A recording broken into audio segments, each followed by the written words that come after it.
Hi, I'm Rio Ferdinand and we are here in Madrid with Koora Breaks. Who are we seeing? We're seeing Mr. Thibaut Courtois, Belgium and Real Madrid's #1, the best goalkeeper on the planet right now.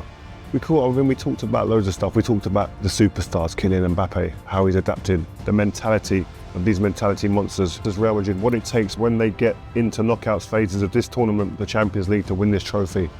And things about food in Madrid, what it's like playing in London, the rivalry between Atlético and Real Madrid, and the big news, coming back to Belgium, the national team. We're here with Thibaut Courtois in his house. Watch out.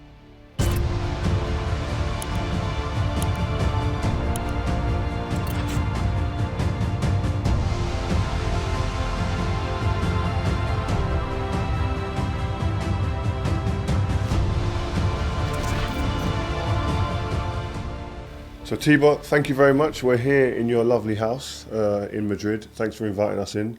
I'm a bit shocked I didn't get breakfast, man. I'm sorry. Are you okay? Yeah, very good. Yeah. So last night obviously was a great game with you guys. Listen, we got the trophy here, yeah? I won this once. You've won it twice, it looks like, yeah? You're probably going to win it a third time, in my eyes. I put you as favourites now. What is it like when the Champions League goes into knockout stages? Because outside we're like, wow, it just goes boom into tactical mode. You can see focus, serious, and you guys changed a different team. But I want to know from a player's perspective, what's it like? No, I think always the group phase, usually, you have like one strong opponent, two less strong, you will qualify almost surely. And maybe you put sometimes more attention to the league also.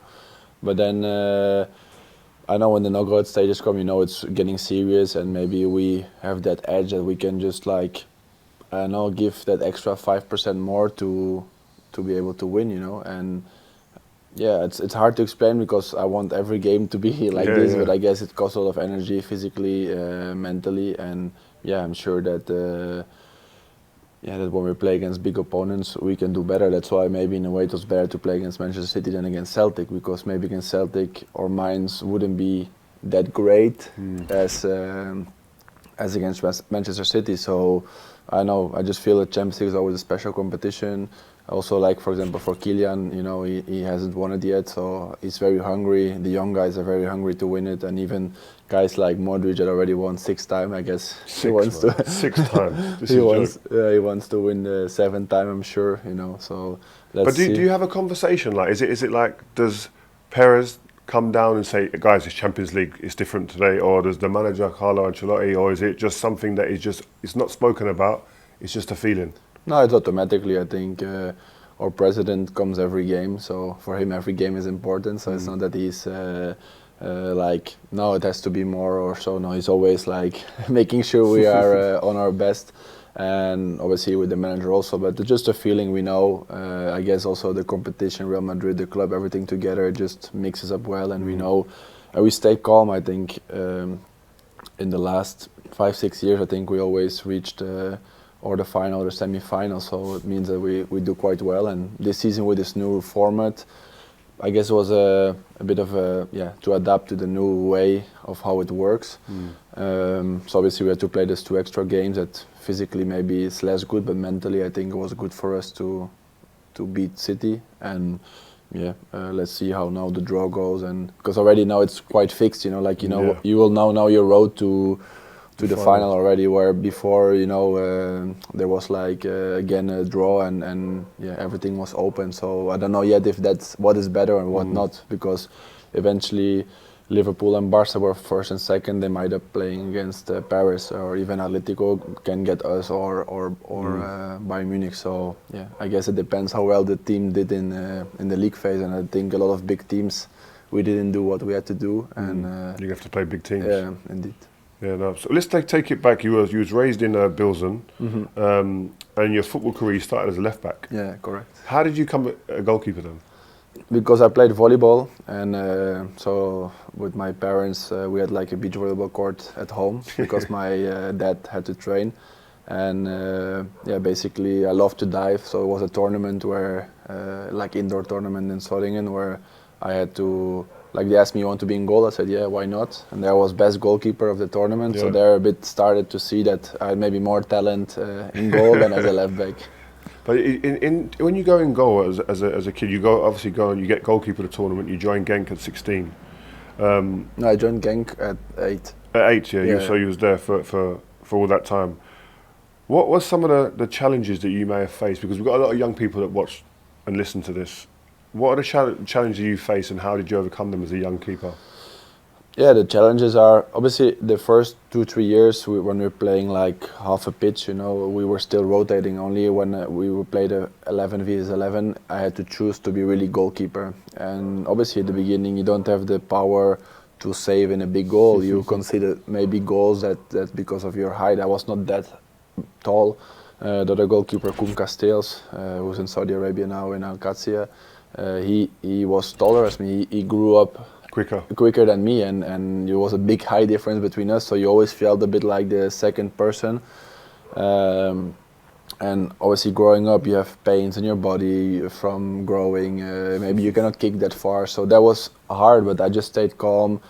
Mentally I got stronger from all this. I kept on working hard, and eventually no one thought I could be maybe first goalkeeper in Genk. So I don't think anyone at 14 or 15 would say this keeper can play in Real Madrid and win 2 Champions League, you know.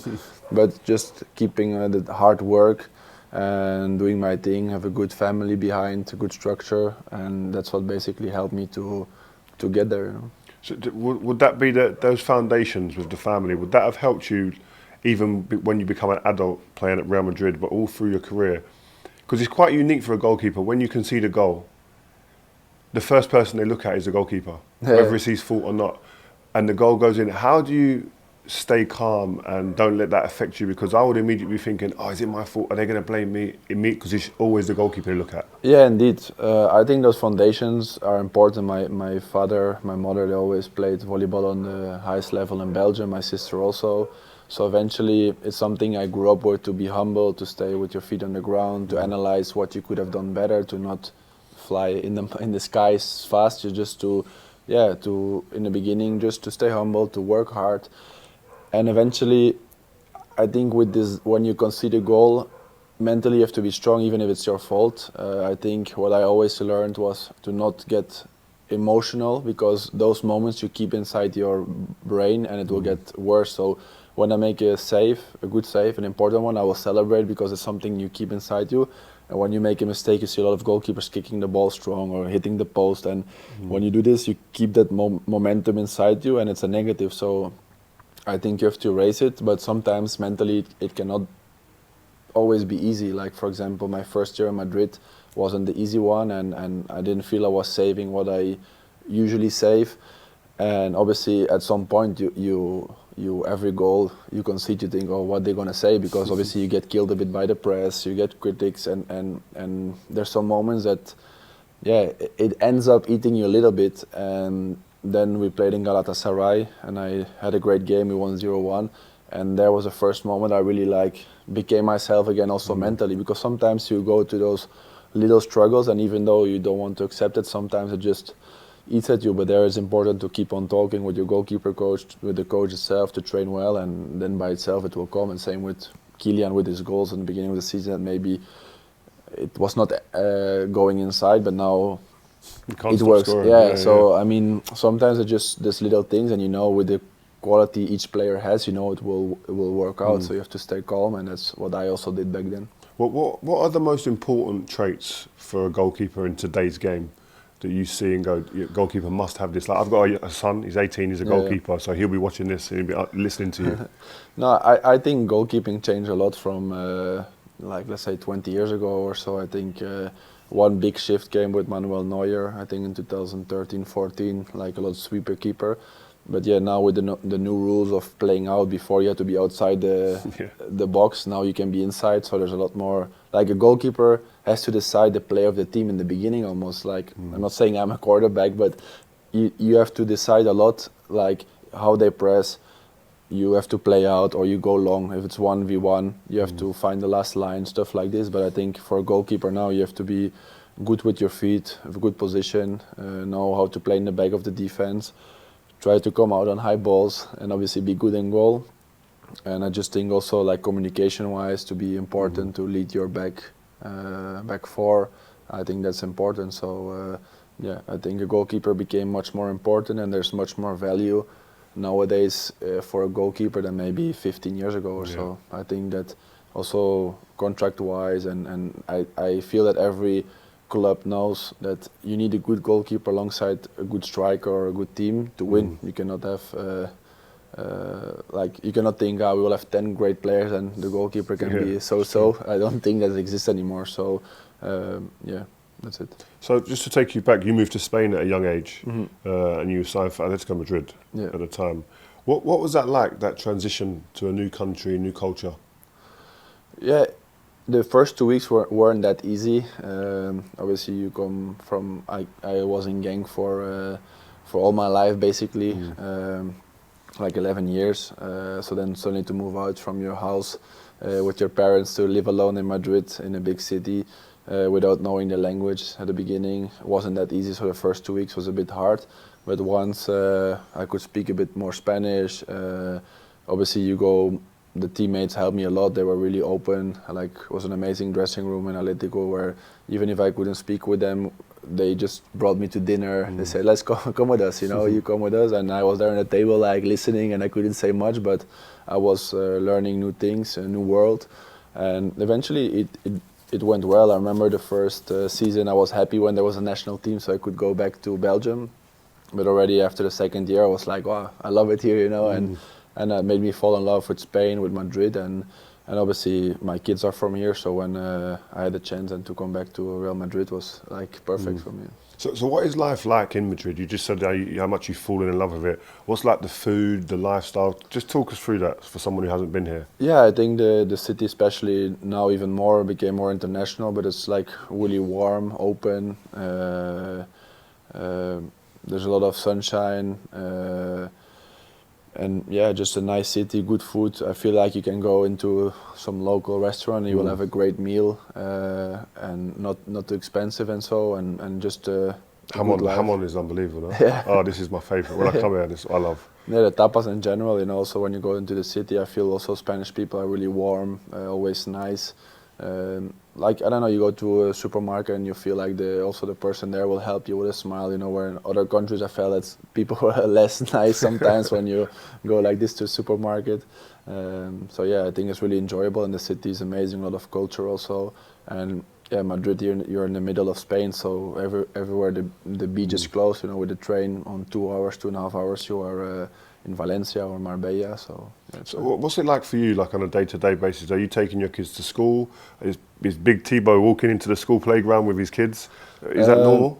Well, I used to do it. Now because before, like, obviously they are now 9 and 7, so their school is now mixed also with bigger kids, so they all have an iPad to study, so then they came with to take a picture, and my kids, they have after school, they have to go to gymnastics, to football, so I was not reaching there on time if you want to make a picture with everyone.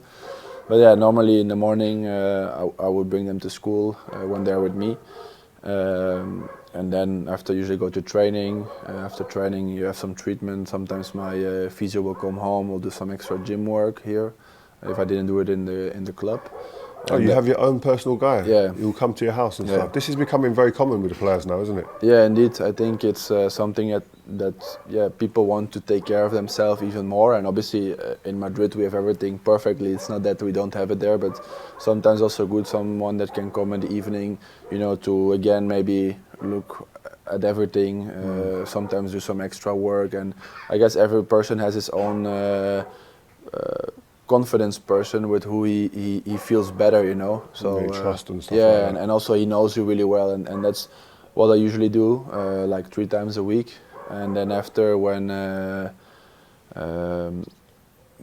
on Monday my son has football training, my daughter has gymnastics. On Tuesday my son has training. Wednesday my daughter has gymnastics. Thursday my son has training, and Friday my daughter has gymnastics. Saturday my son has a game. So every day there's something. So with my ex we try to split it a bit. So for example, today I will go after training, after school I will go with my son to his football training. And that's one of the best feelings, though. Do you not think, as a parent, I've got kids who play football as well, or my daughter does horse riding.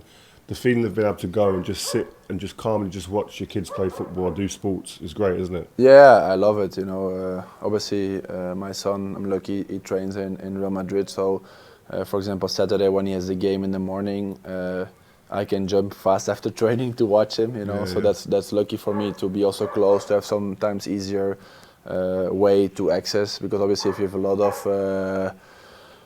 lot of places where there's a lot of kids, you know, like if every day you have to go there with always the pictures, and so it's not that easy, because for example with my daughter, gymnastics, they have like a routine, so they don't open the practice to the parents. So with her just dropping her off and picking her up, and her competitions are not that often, but for example I was there last Sunday, she had a competition, but yeah, it's like in a big sport place, so there's like so many people, and then I'm like, I'm just a dad. I just want to enjoy my daughter to watch it, because people are like, even like when she's performing, like asking me for pictures. I said, please give me 2 minutes to watch my daughter. You want to watch your daughter, don't you? Yeah, like you're there to support your young daughter, who's probably looking at you at times and going, is my dad watching, or is he just taking pictures? Yeah, indeed. So that's what she asks sometimes. So, and she struggles a bit more with it sometimes, also in school, you know, like sometimes older people from the school come to her and like, are you the daughter of Courtois? What's your name, you know? And then she always says, no, I don't know what you're talking about. So she's really smart in that way. But yeah, it's not always nice, because also the kids sometimes just want to be, I think especially daughters, they want to be maybe low profile. My son, he loves it because he knows football. Yeah, and obviously he has the shirts of everyone, you know, like I go around, like when, for example, yesterday he sends me a message through my friend's phone, like, can you ask Bernardo Silva's shirt after the game for me? No. I said, okay. Last year was with Haaland or Mbappé, Messi, Cristiano. Like your son must have the best kit collection ever. Yeah, I think he has everyone. And then also, like for him, you know, he goes into the dressing room after the game with Kylian, Vini, Jude, and so yeah, he's a lucky kid, and yeah, he's very happy. So obviously, those happiness moments with your kids is like beautiful. Yeah. Just to take it back to football, and you went to the Champions League final with Atlético. You didn't win that. No. But what is it like? Tell me what the differences are now. You're at Real Madrid and you've won it twice. What is the differences mentality-wise between Atletico Madrid when you're going to a Champions League final and trying to win, and Real Madrid? No, I think there's a difference though, because since that final in 2014, Madrid has won it a lot of times, but before that final, it was already like 12 or 13 years that they hadn't won. So I felt that final was a bit 50-50, but there's something about Madrid, and when we play games, you always, even like against City, we're losing 2-1, we come back 2-2, and we still go to win 2-3, you know. There's just a feeling with Madrid that they always go like till the very end, you know. And that was something that they also, maybe mentality-wise, because they have won already so many trophies, there's like the aura of the club, and maybe their calmness in those moments that make the difference. And especially, I think, even more after winning so many Champions League, when I played my final against Liverpool, everyone was calm, you know, like relaxed, even though we didn't play our best game, but you feel like on the big moments the team will always be there, and maybe that's the club behind it also, just in a way of aura, you know. I think when you come to Bernabeu, it's really a hard place to face, especially in Champions League, and I think especially that year of 2022 against PSG, Chelsea and City, we had like great games. I think our worst one was against Chelsea, that they came up 0-3, but yeah, I just think that is the difference. And with Atlético, I felt we were close, but I think if maybe on that day we would have 5 changes like today, we would have won. Freshen up the team. Yeah, because Diego Costa got injured after 5 minutes, Felipe Luis got injured also, Arda Turan didn't play. So we also came after the week before winning the league against Barca, so it was a long season for us, and we didn't have the squad, like we had 13, 14 players that were used all the season.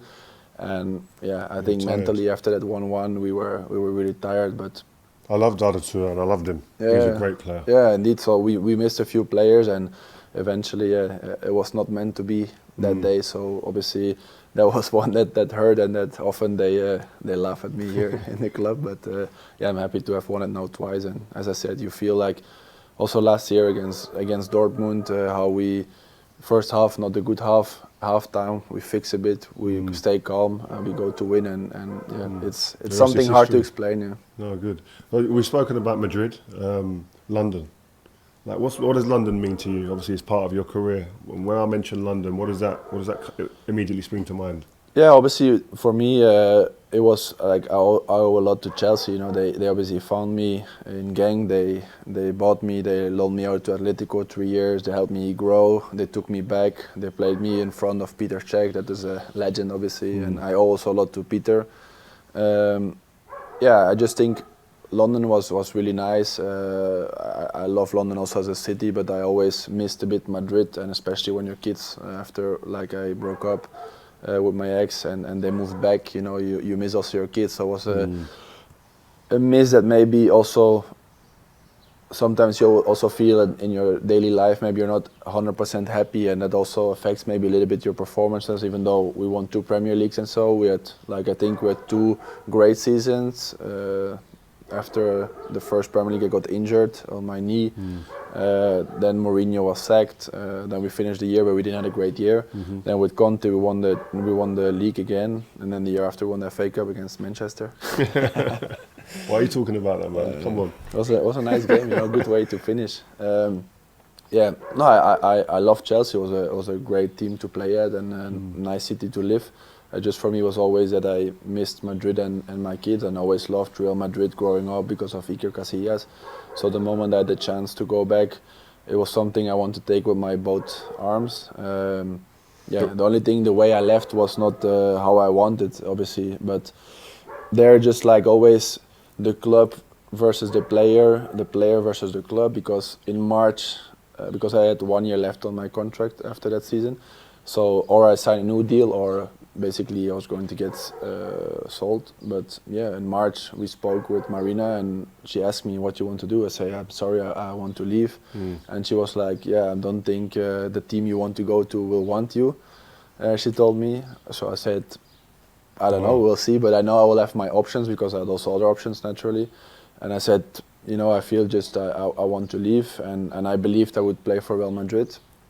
And eventually it happened, but yeah, after the World Cup, that I was the Golden Glove of the World Cup, I think they felt like we don't want to lose him, so certainly they didn't want to sell me anymore. And then yeah, when I had to get back to training, eventually the deal was close to getting done, so basically I had to go for 1 day to London and then to go to Madrid. So maybe there I made a mistake to not go and at least say goodbye to everyone, because obviously I had a lot of friendships there also in Cobham, you know, inside the training. You still have good relationships with some of those guys, no? Yeah, of course, and still have. And when we play them a lot of times, obviously I had nice talks with everyone also from the board or from so. But yeah, eventually on the optics on the outside don't look good when you don't show up for a training to force a transfer, although it was already almost done. So basically there was no need for me to go there. But yeah, eventually if I see it now back, I don't think it would have mattered if I would have gone or not gone. It wouldn't have forced one way or another. So maybe I should have gone for the day just to say goodbye to everyone. But yeah, that's things that you've got to do what you got to do. Sometimes. Yeah, sometimes it's those decisions. But yeah, it's not always nice to leave like this. And I don't think it would have changed with the supporters, because anyway I don't think they would have liked it. I left, but it was a decision for me that I felt I had to make. You know. One thing you must miss is the weather in London, though. Well, no, today's not great here. It feels like London here now. Yeah, no, the sun will come out in a few hours, but no, I think London is a vibrant city. Obviously, traffic was a bit worse. I feel like the structure. Yeah. But I think it depends, because Madrid is, I guess, more a new city than London is. You know, London is already so many years.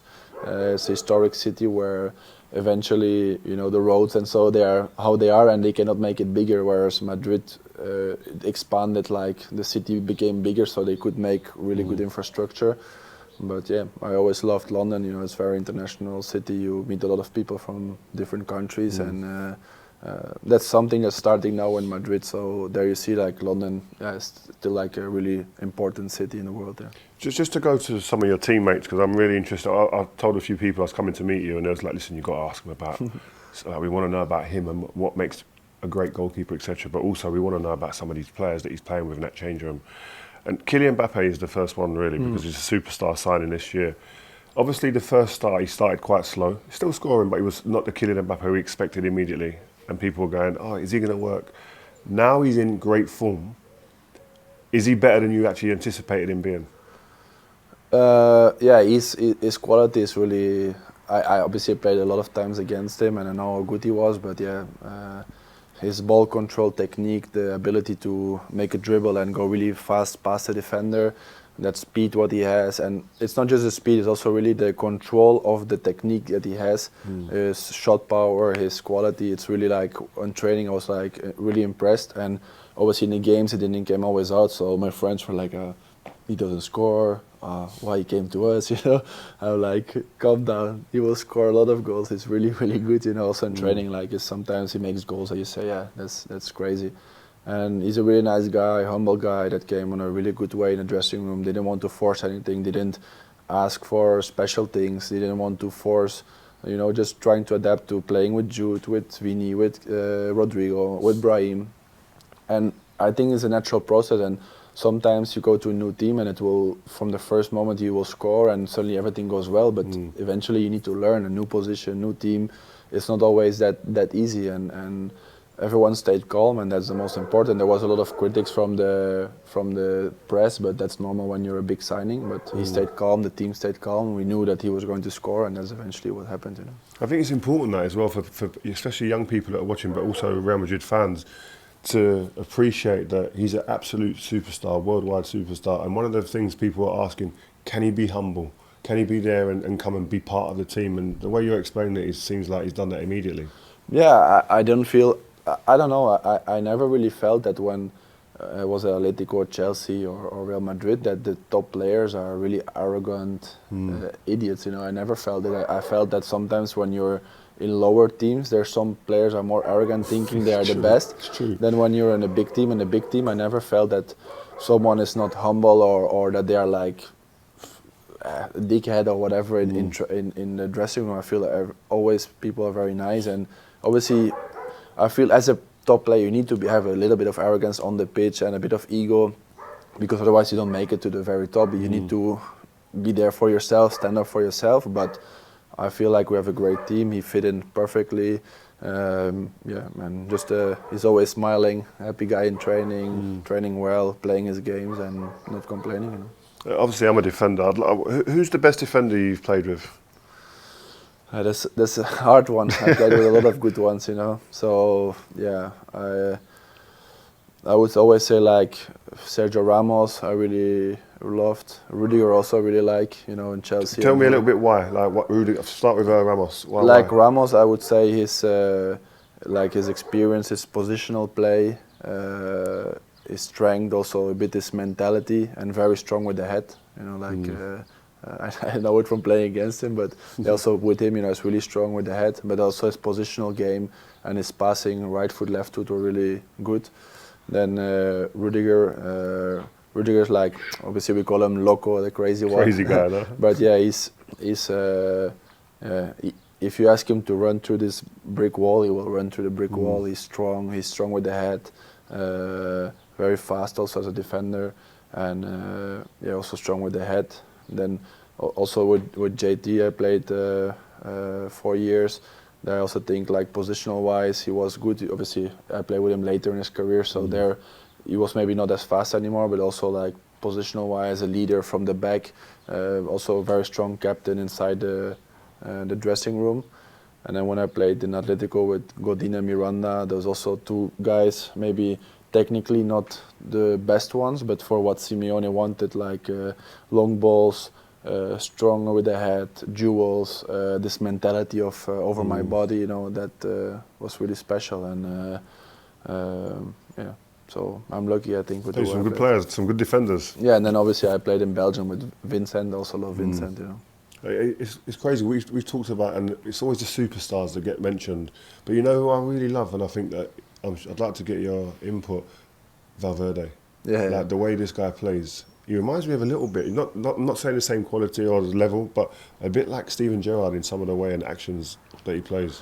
Yeah, I think they have a bit the same style of like when they run with the ball, you know. Although I didn't play against Steven Gerrard when he was like younger. I don't know how fast he was because Fede is really fast, you know. Steven Gerrard was fast. Then I guess a bit similar. But yeah, Fede is really. You put him like when we won the Champions League in Paris against Liverpool. He was a right winger. Yesterday was a right back. He plays in midfield. You know, you can put him wherever, and he's I think his physical capacity, his shot quality, his pass quality, his strength. You know, it's a player that you need in a team. That you know, okay, we miss one player there. Okay, he would fit. You know. I also remember in Jeddah, was it the Super Cup you guys played? And he got the red card. What was it like playing over there in Saudi, actually? Because I played there in a friendly. I couldn't believe the fans. They were crazy. This is like years ago. Yeah, we played there the first time in 2019, I think. And it was we won the Super Cup then against Atlético. This game, what you said, it was 0-0. Crazy. And then it was, I don't know how much, 7 minutes left, and Morata went through and Fede just tackled him red card. That was a great decision at that time. You know, obviously you don't know what would have happened, would I save it or not, but yeah, with 7 minutes on the clock. Had to foul him. Yeah, because you know Atlético is a team that's really hard to score goals against, and he just made the right decision to tackle. And obviously at that time he was maybe 20 or so. I don't think he was. I don't know his age right now, but he was really young. It's 6 years ago. But I love to play in Saudi. I think the fans are unbelievable. That game was crazy atmosphere, and every year we have been since then. It's always been a great experience. It evolved a lot. You know, remember when we played there 2019 and when we play there now, the quality of the pitch, of training grounds, like everything, the infrastructure became so much better. And the nice thing is obviously that you can play in a stadium of 60,000 people and it's full with a great atmosphere. Well, what do you think about the players that have been going to Saudi in the last couple of years now? Obviously your ex-teammates like Cristiano, Karim and others. What's your thoughts on that? No, I think it's a great thing. I think that they did it in a good way, good structure. You see the league became way stronger. Like obviously now in the Summer World Cup we will play against Al Hilal. They're with us in the group, so we will be in for a tough game because they're a great team. And you just see the level became good, and you see that they also sign young players. It's not like the strategy behind, I think, is very good. You see the league became stronger. I think also the Saudi players become stronger. They also keep this limit of foreign players. What I think is very important, if you want to make the league big, you need to have your own homegrown players. And the national team as well. So obviously I think their main goal obviously is for the World Cup in 2034 where they can hopefully have a strong team, and then it will show that what they did from a few years ago till then will have worked out, you know. Could you see Thibaut Courtois playing in Saudi one day? Maybe, for sure, you know. Let's see, you know. After a few more of these. Yeah, I'm still very happy in Real Madrid, but you know, maybe in some years it can be a possibility, definitely, you know. Just your hobbies. What I see you like F1? Yeah, I love it. Yeah. Do you go? Well, with our schedule, it's not so easy to find free weekends. But if I manage to go, I will go. But I also have my own Formula 4 team here in Spain. So you got your own team? Yeah. What the? Talk me through this.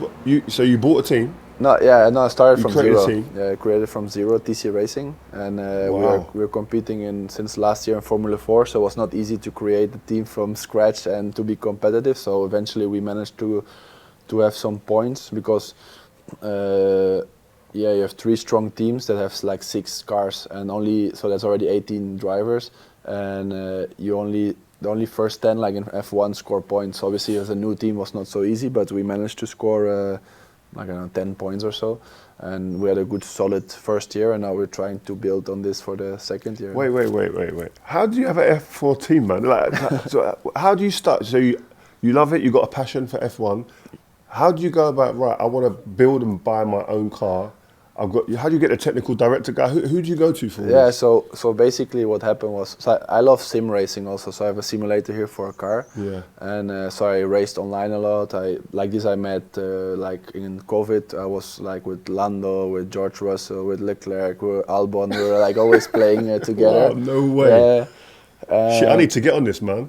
And then basically after, so like 2 years ago, someone approached me basically to invest or to sponsor a team with my name or something like this. So I said, but wait, why sponsor if we can maybe make ourselves one, you know? So we started to talk, we find some people, we start to find the right persons, and like this we created a team, we had to find a place, we had to buy the cars. So as I was a lot of stress in the beginning, that's why to make a team, to find your mechanics, engineers, and so from zero was not easy. So that we were competitive in the first season was already a big achievement, and now we hope to continue this, and that's why it's nice to have like you work with kids from 14, 15, 16. Is it expensive? Yeah, eventually this is a pay to drive, so the pilots, they pay you as a team to drive. So obviously you have the cost of the cars, the mechanics, the fuel, the tires, so basically they cover that cost, and then you have the sponsors that help you to cover the rest. I think it's quite expensive for the drivers, so that's why my main goal is to that a good driver with talent will not be left out because he doesn't have the money. Yeah. So basically that's my goal to, as a team, to obviously I don't want to break what is working since so long, but I also don't want to exaggerate that you have to ask crazy money for them to drive for you. I want to make it sustainable, that they can perform and that not only rich kids can drive, you know. That's basically my main goal. And my second thing, what I would love is, because also I made the esports of racing, so we have also... Bro, when do you have time to play football? I have good people that help me with all those things, but so we have also esports, so our goal is to find also good kids that are really good in the simulator, that don't have the financial capacities to race, but that eventually we could say, okay, he's good in the simulator, let's try him in a real car, and if it works out, to let him drive. So you basically go from behind your computer to real racing. Well, making dreams come true. That's what we try. Yeah. So other hobbies, do you play FIFA? No, I play Call of Duty. Ah, are you? Wow. Or NBA, I love also. NFL sometimes. Wow. But I don't play PlayStation that much anymore, as you see with the kids Yeah, and you got everything. too much going on. Yeah.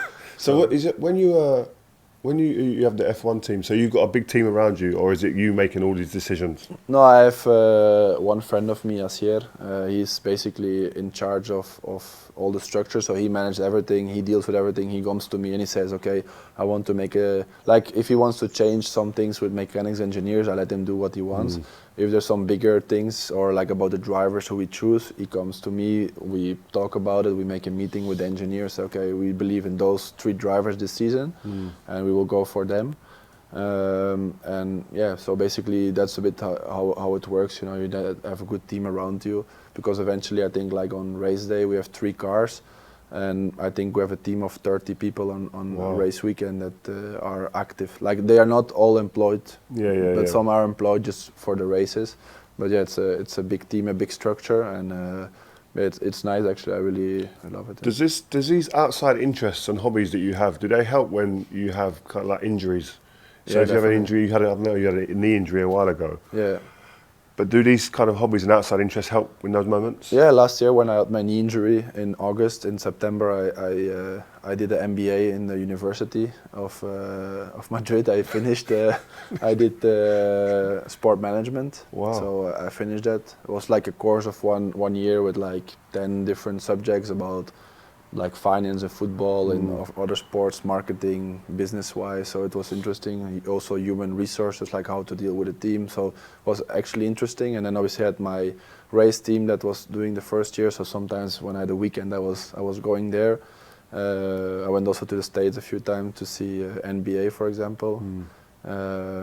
And then yeah, sometimes it's always good to be active around things. That obviously football is my main goal, and obviously my family. Those 2 are the most important things. But after all the other things keep you busy and keep you interested, and also keep you up to date for when you retire, that you have already your everything set for the rest of your life, basically, that you are busy, you know. So you got all these hobbies. What other sports do you like? Do you like boxing? Because we've got Riyadh season coming up in Saudi. Yeah, I love boxing also. Do you? Yeah? Yeah. So Tyson Fury against Usyk. Who are you going with? I like Fury.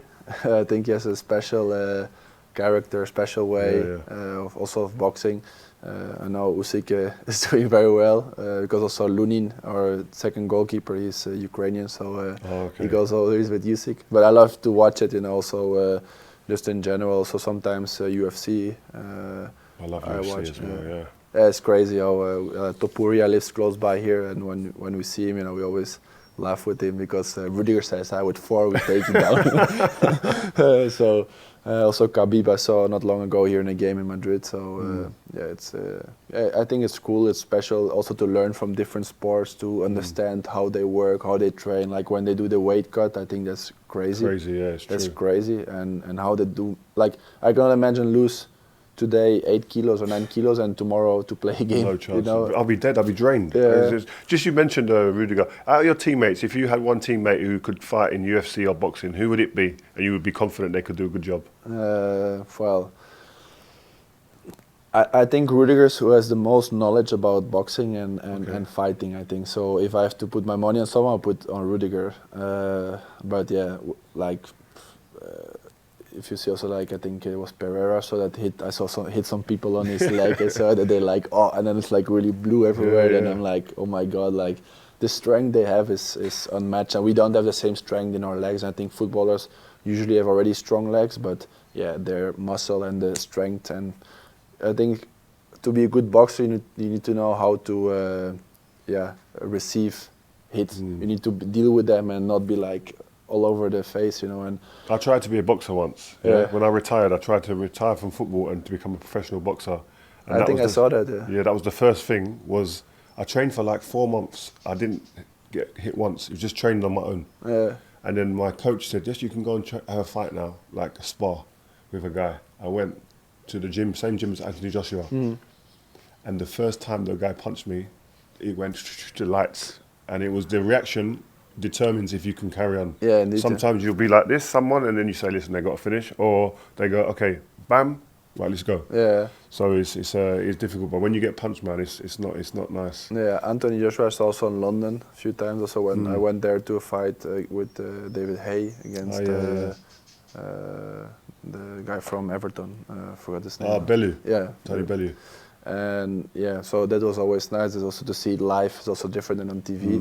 But yeah, the capacity that they have to get knocked, maybe even get knocked down, stand up, not know where they are and just continue. Still go again. It's crazy. I remember when I was in 2017, we played Arsenal on a Saturday, and we had we didn't play Champions League then with Chelsea, and it was 2016, 2017, and we had 3 days off because we won against Arsenal. So after the game, we played 12:30 early kickoff. So I flew to New York to watch NBA. I watched Knicks Cavaliers with LeBron. And then the next day I flew to Houston where there was a Super Bowl. Wow. And I remember when I arrived there to the hotel, there was some guys they couldn't open their eyes because it was a UFC event before. Wow. And then I watched the Super Bowl. The day after I went back to New York to watch New York Lakers, and then I flew back to London. I remember Mourinho, he was then coach in United. He said, "Yeah, we don't have the time like other players that that are traveling around the world to." Wow, that's nice though. That's bucket list stuff, doing that. Yeah, that was really nice because obviously we don't always have the time to go watch those things, and it was really a dream come true to watch the Super Bowl. It was also the big comeback of Patriots against Atlanta when they were down. I was there. I went to that. Oh, yeah, I was also amazing. That was it. That was amazing. Was you pitch side? Did you go on the pitch? No, I didn't go before the game. On the pitch, I went with TV.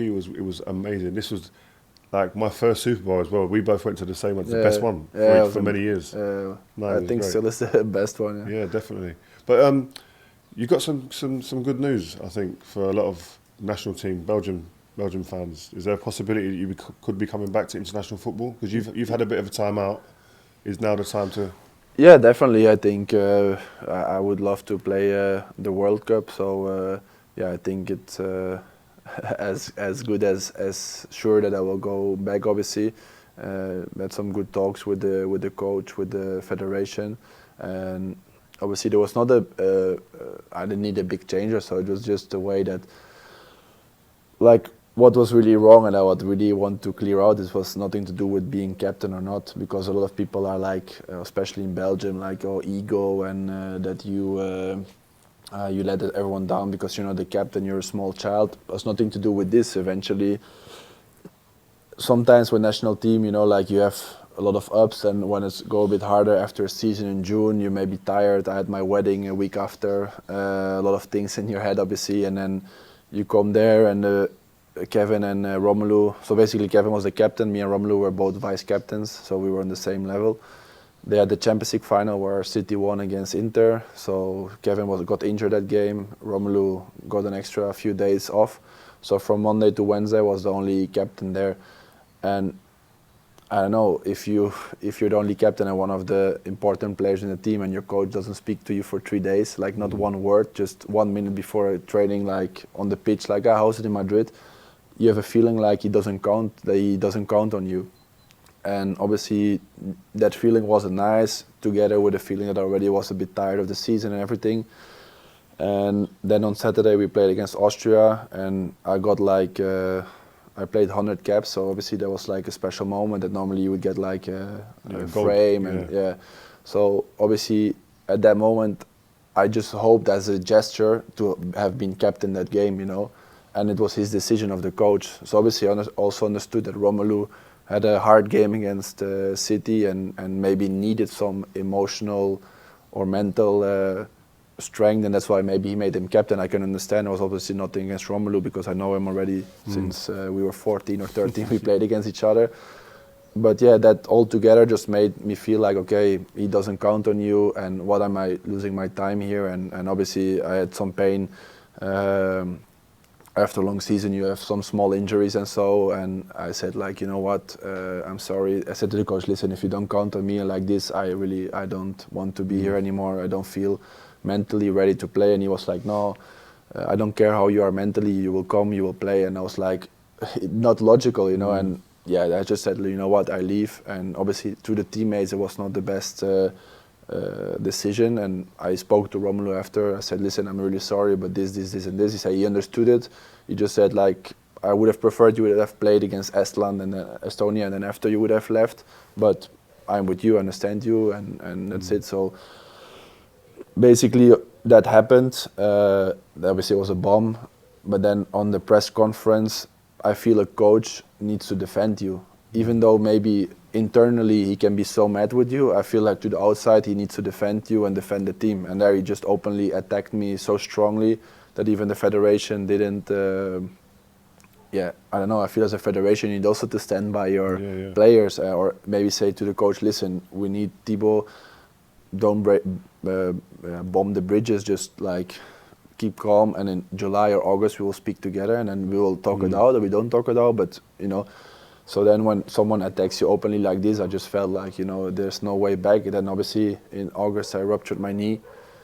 So I felt also that when I came back in May for four games and a Champions League final. It obviously went well, but I didn't feel like it was time to go back to the squad for the Euros. And also with the coach, I feel a goalkeeper with his coach needs to be tight, because eventually you're sometimes his leader on the pitch from the back, or always had a good relationship with every coach, and yeah, when you don't have that confidence, it just feels like something is not right. And yeah, that was basically the situation, and it was deeper than just like not being captain, because like people like, you were not captain, that's why you didn't come, or you only come back now if you're captain. It's not true. Like I don't need to be captain. You have to be leader, even without the band. You know, that doesn't matter. And yeah, one thing I would say is that in great teams, there's great players, and you don't stay at the top in the level that you're at from being arrogant and having a big ego and not being able to control it. I think when you listen to what you're saying there, I think a lack of communication is one of the biggest things that you probably learn from the situation. Yeah, indeed. I think it was like a lot of things together, and I understand maybe I put him in a difficult position by saying, you know what, I go, but there's like, we are humans, we cannot control our emotions and we cannot control our feelings always. And at that moment it was really hard, and then see what happened. All this together was just like a mix, and that just exploded for me at that moment. Maybe it was like, if it would have happened 1 week before, maybe I would have not minded and I would have just carried on without any problem. But that all this mixed together, and not feeling like he really counts on me and counts on the goalkeeper, was like, okay, you know what, then why would I come to play for you, you know? And that was a bit the feeling. But yeah, eventually I think you need to have a ego to reach far, and I think we control it. But it was just like, obviously in Madrid I'm really well respected, from the president to the cleaning persons. Like I say to everyone good morning, I speak with everyone, you know. Also in the team I play with people that won Ballon d'Or, I played with the biggest stars, and you feel how they respect you, how they listen to you, how the club treats you. And then with the national team I didn't feel the same at that moment, and also with the Belgian press. So that was all this mixed together just made it that like it exploded for me in one moment. And maybe now after this 1.5 year, I would say, being injured, being on the sideline, you know, I really miss it to play for Belgium and to play a big tournament again. And that's basically. So the big news is Thibaut is back for Belgium. So that means you could be playing in the 2034 World Cup in Saudi then, no? That's then I will be the one I have to do like Gigi. How old will you be then? No, I will be 33 now, so that will be 42. Easy. Listen, Thibaut, man, thank you for your time. I really appreciate it, and we've had a wonderful chat, and great to be here in Madrid. And you know what? I forgot to bring the shirt. That's no problem. So we'll meet again. We'll meet again, definitely. I'll be at the Bernabeu for when you're lifting this at some point. Let's hope so. All right, Thank you. take care. Thanks. Thank you.